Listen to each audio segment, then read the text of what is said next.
Corona virus की वजह से देश में लागू लॉकडाउन के तीसरे चरण में केंद्र सरकार ने शराब की दुकानों को खोलने की अनुमति दी, तो आज देश के कई हिस्सों में शराब की दुकानें खुली। जहां मदिरालय खुले, वहां शराब लेने के लिए लोगों की भारी भीड़ लगी रही। सरकार के इस फैसले का धार्मिक लोगों द्वारा विरोध किया जा रहा है, की चहुओर निंदा भी की जा रही है। संस्कारों को लेकर कार्य कर रही संस्कार जागृति मिशन की अध्यक्ष डॉक्टर अर्चना प्रिय आर्य ने सरकार के शराब की दुकानों को खोलने के कदम को गलत बताते हुए कहा कि सरकार को किसान, मजदूरों व व्यापारियों की समस्याओं का समाधान प्राथमिकता के आधार पर करना चाहिए था। उन्होंने कहा कि सब्जी, दूध, चावल आदि दैनिक उपयोगी वस्तुओं की दुकानों के लिए समय निर्धारित है, लेकिन शराब के लिए कोई समय सीमा नहीं है। सरकार को सबसे पहले किसान, मजदूर व व्यापारी वर्ग की रोजी रोटी के हित में फैसला लेना चाहिए था, न कि उनकी बर्बादी के हित में। पहले प्राकृतिक आपदा ने किसानों की कमर तोड़ दी, फिर अब लॉकडाउन के चलते उसकी उपज का सही मूल्य नहीं मिल पा रहा है। उन्होंने कहा कि यह अच्छा मौका था जब पूरे देश में एक साथ शराब व धूम्रपान बंदी हो सकती थी, लेकिन लगता है सरकार की इन्हें बंद करने की कोई नीयत नहीं है।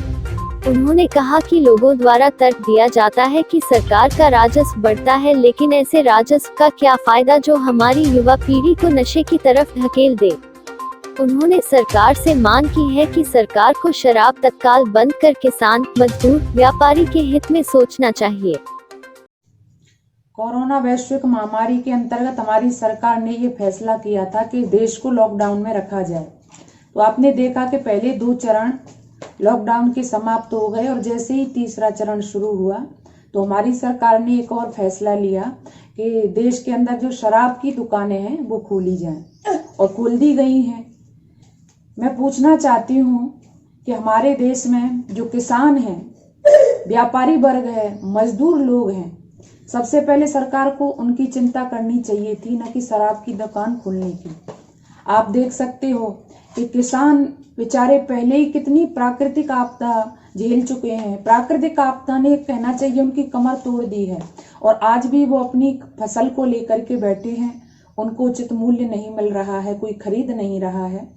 जो मजदूर लोग हैं, जो रोजाना कमाते हैं, खाते हैं, उनकी कोई व्यवस्था नहीं है। व्यापारी वर्ग चिंतित है, तो पहले उसकी समस्या का समाधान करना चाहिए था।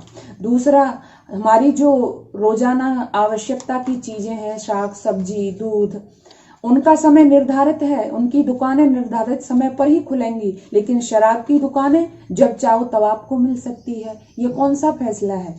इसलिए मैं तो कहना चाहूंगी कि ये समय ऐसा समय था कि आप विश्व गुरु की बात कर रहे थे और इस देश के अंदर ये वो समय था कि पूर्ण शराबबंदी, नशाखोरी विलुप्त हो सकती थी।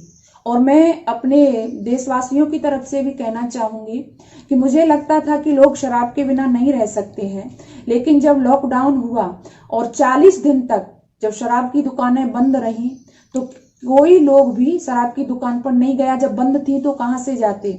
लेकिन लोगों को शराब की आवश्यकता हो या न हो, मुझे लगा कि सरकार को इसकी ज्यादा आवश्यकता है। कुछ लोग कहते हैं कि इससे राजस्व में उछाल आएगा, राजस्व बढ़ेगा, लेकिन मैं कहना चाहती हूँ ऐसे राजस्व को बढ़ाने से क्या लाभ है जो हमारी युवा पीढ़ी को नशे की ओर धकेल दे, हमारे बच्चों के, हमारे युवाओं के संस्कार ही विलुप्त कर दे। इसलिए मैं सरकार से ये अनुरोध करना चाहूंगी कि पहले ये कदम जो उन्होंने उठाया है, इससे पहले यदि वो किसानों के हित में, मजदूरों के हित में और युवा वर्ग के हित में सोचते तो अच्छा रहता।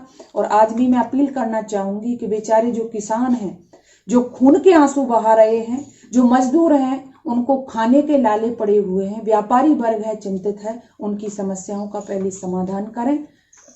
यही सरकार के लिए उचित होगा।